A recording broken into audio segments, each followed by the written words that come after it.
ছেলেটা অফিসে শুধু দুপুরের একটু ঘুম দিচ্ছিল, কিন্তু ঘুম ভাঙতেই দেখলো তার বুকে থাকা লকেটটা সোনা রঙের আলো ছড়িয়ে শরীরের ভেতর ঢুকে গেল। এর সাথে সাথে তার চোখে দেখা শুরু করলো ডাক্তারি, হাড়, নার্ভ, রক্ত সবকিছু। আর বুক শেলফের সব মেডিকেল বইয়ের জ্ঞান ঝড়ের গতিতে ঢুকে গেল তার মাথায়। কয়েক সেকেন্ডে ইন্টার্ন থেকে সরাসরি সুপারস্টার ডাক্তার। তখনই ডাক্তাররা তাকে পরীক্ষা নিল। ছেলেটা মাত্র কয়েক মিনিটে শেষ করলো। ডাক্তাররা বলল এটা অসম্ভব, কিন্তু উত্তর মিলিয়ে দেখতেই 100-তে 100। এবার তার পরীক্ষা চোখ বেঁধে সেলাই। ছেলেটা কয়েক মিনিটে সুন্দর করে সম্পূর্ণ করলো। তবুও ডাক্তার রেগে গিয়ে বলল, শর্টকাট ডাক্তার লাগবে না, বেরিয়ে যাও। ছেলেটা কিছু না বলে চলে যাচ্ছিল। ঠিক তখনই শুরু হলো আসল বিপদ। জেন স্যারের বোন গাড়ি অ্যাক্সিডেন্ট করেছে, পানি ভেঙে গেছে, আর সবচেয়ে ভয়ঙ্কর, বাচ্চা উল্টো হয়ে আছে, পা আগে বের হচ্ছে। সব ডাক্তার মিলে ডেলিভারি শুরু করলো।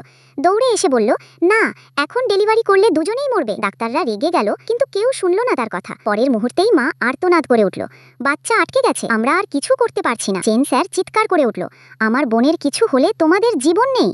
ছেলেটা এগিয়ে এসে বলল, সবাই সরে যান, এখন থেকে আমার কেস। চিকিৎসা শুরু হলো। এরপর কি ঘটবে তা সত্যিই ভীষণ উদ্বেগের বিষয়। কি মনে হয় আপনার?